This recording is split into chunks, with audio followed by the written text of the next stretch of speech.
발썸입니다. 세상엔 자신의 이름 하나만으로도 그 자체로 장르가 되는 감독이 있습니다. 이건 자신만의 독특한 색채를 가지고 있다는 의미로서 일반적인 거장 감독들과는 약간 다른 개념인데요. 그런 감독 카테고리 안에서도 독보적으로 유명하고 가장 독창적인 감독은 바로 팀 버튼일 것입니다. 우리에게도 가위손, 빅피쉬, 찰리와 초콜릿 공장, 화성 침공 등 수많은 명작들로 널리 알려져 있는 그는 일명 고딕 판타지 또는 성인들의 동화라는 신비하고 독창적인 장르의 영화를 만드는 감독이죠.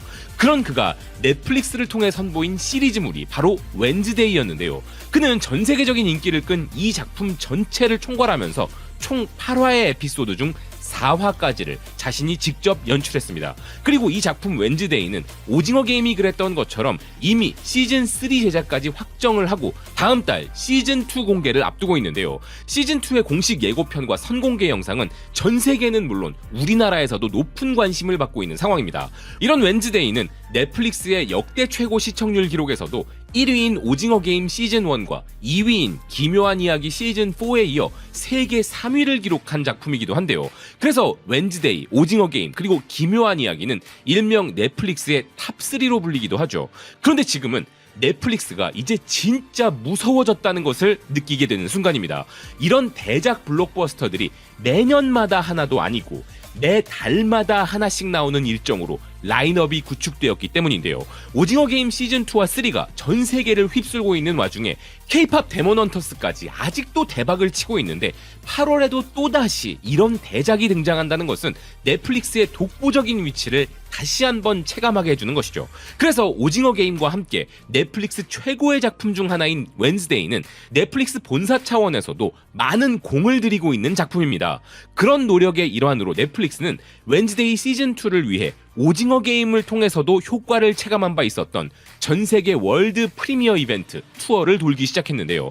런던에서의 프리미어 이벤트를 시작으로 폴란드, 이탈리아, 프랑스, 루마니아, 미국, 캐나다, 호주, 그리고 한국이라는 엄청난 투어 일정을 공식적으로 발표한 넷플릭스입니다.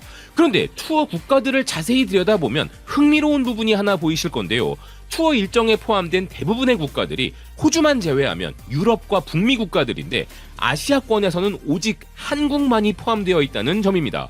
이런 점을 통해 전 세계 엔터테인먼트 시장에서의 우리나라의 입지와 위상을 다시 한번 확인하게 되는데요. 하지만 이 점을 자세히 들여다보기 전에 웬즈데이가 한국에 얼마나 큰 공을 들이고 있는지부터 확인해 보겠습니다. 그것을 확인할 수 있는 것은 바로 이 영상인데요. 이것은 넷플릭스가 특별히 제작한 싱의 서울답사기라는 홍보 영상입니다. 마치 K-POP 데몬 헌터스의 까치와 호랑이 혹은 오징어 게임의 영희 마냥 웬즈데이에서 극중 조력자로 등장하며 이 작품을 상징하는 이 손 캐릭터 싱이 출연 배우들과 제작진들의 한국 투어 전에 미리 혼자 사전 답사를 온다는 컨셉의 영상인데요.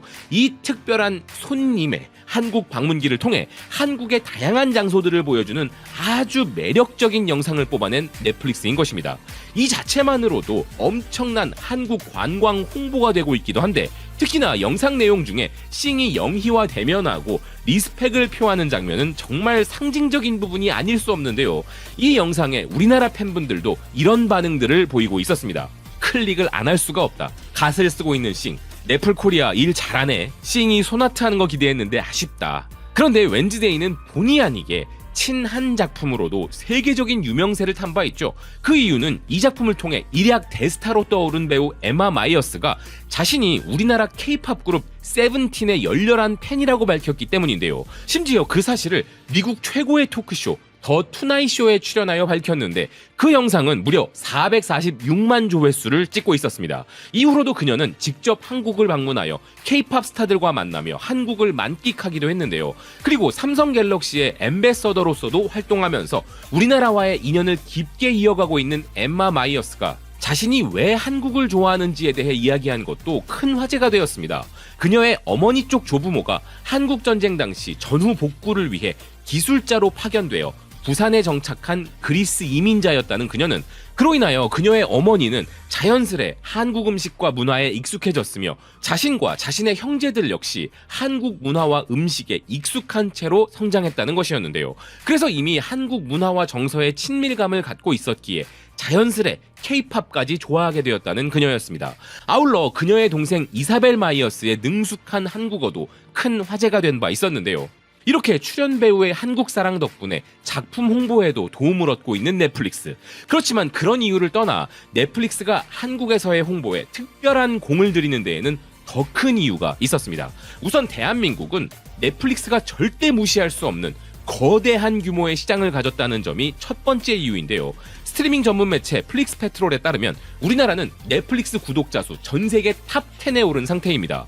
최근 조사에 따르면 우리나라에서는 1,400만 명이 넷플릭스를 구독하고 있다는데요.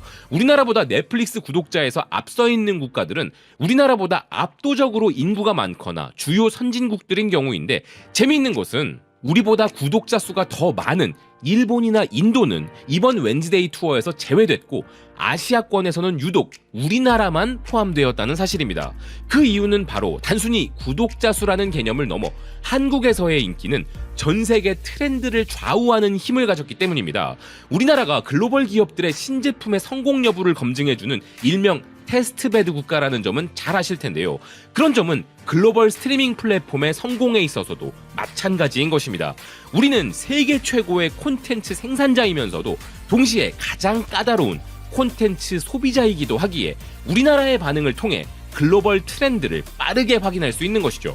실제로 한국에서의 유행, 한국에서 1위가 되면 아시아 전역을 시작으로 하여 전 세계 매체들을 통해 기사화될 정도로 우리나라는 대중문화에서 큰 영향력을 가진 국가인데요. 그리고 인도와 일본은 제쳐두고 우리나라에게만 특별 대우를 하는 것에는 넷플릭스의 전략적 관점이 존재하기도 합니다.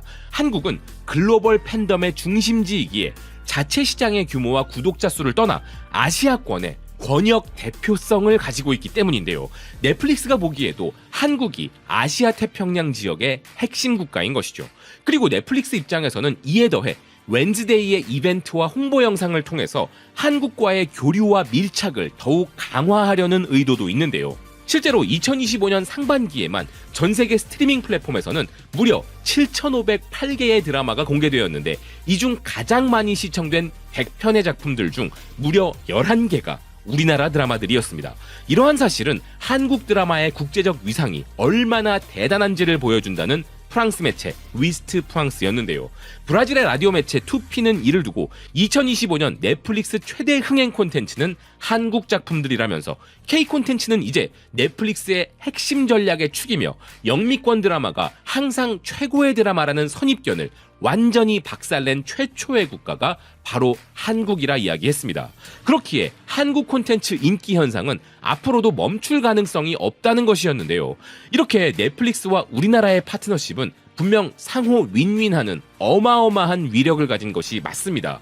그래서 우리나라가 넷플릭스를 통해 막대한 국가적 이득을 취하는 것을 가만히 지켜보던 독일에서는 문화부 장관이 직접 넷플릭스 관계자들을 초청하여 회의를 개최했는데요. 이를 전하는 독일 매체 타가샤우는 넷플릭스와 아마존, 디즈니와 같은 국제 스트리밍 서비스 기업들이 전 세계적으로 수십억 달러를 벌어들이고 있고 특히 한국과 같은 국가에 막대한 투자를 하는 반면 독일은 소외당하고 있기에 독일의 제작자들은 이를 부러워한다는 것이었습니다. 현재 독일은 이런 콘텐츠 제작에 있어 많은 힘겨움이 있는 반면 한국과 같은 국가들은 이런 흐름을 타며 지속적인 수혜를 입고 있는데 넷플릭스가 독일에도 한국에 하듯이 투자해주기를 바란다는 것이었는데요. 그러면서 기사는 한국은 문화 분야에 있어서 독일의 롤모델이라 정의 내렸습니다. 한국은 타겟을 정확하게 잡은 지원이 얼마나 효과적인지 보여주었다는 기사는 한국은 플랫폼 기업들과의 지속적인 협력을 통해 세계적인 중심지로 발전했다면서 계속하여 부러움을 드러내고 있었는데요. 개인적으로 팀 버튼의 광팬이기에 웬즈데이 시즌2를 목 빠지게 기다리고 있는 것과는 별개로 이제 이런 전 세계적 이슈에서는 항상 대한민국이 빠지지 않는다는 사실이 다시 한번 우리나라가 문화 강국임을 증명해주기에 매우 뿌듯해집니다. 시청해주셔서 고맙습니다. 또 뵙겠습니다.